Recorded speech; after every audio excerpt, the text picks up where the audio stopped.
Assalomu alaykum. Siz Farg'ona jamoat salomatligi tibbiyot instituti ko'l markaziga qo'ng'iroq qildingiz. Sizga qanday yordam bera olaman?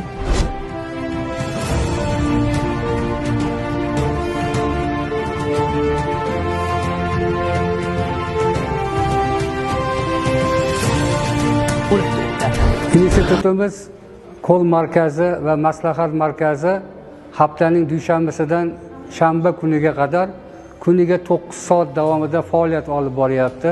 Bizga qo'l markazimizga yoki maslahat markazimizga murojaat etgan abituriyentlar soni 100 dan ortiq bo'ldi. Asosan abituriyentlarni qo'l markazimizga murojaatlari bu yil qabul jarayonidagi bo'lgan o'zgarishlar, qabul jarayonlarini ikki bosqichda qanday ro'yxatdan o'tish, birinchi bosqichda qaysi jarayonlar, ikkinchi bosqichda qanday jarayonlar to'g'risida so'rovlar bo'lyapti va bularga qo'l markazimiz xodimlari to'liq javob va maslahatlar berilyapti.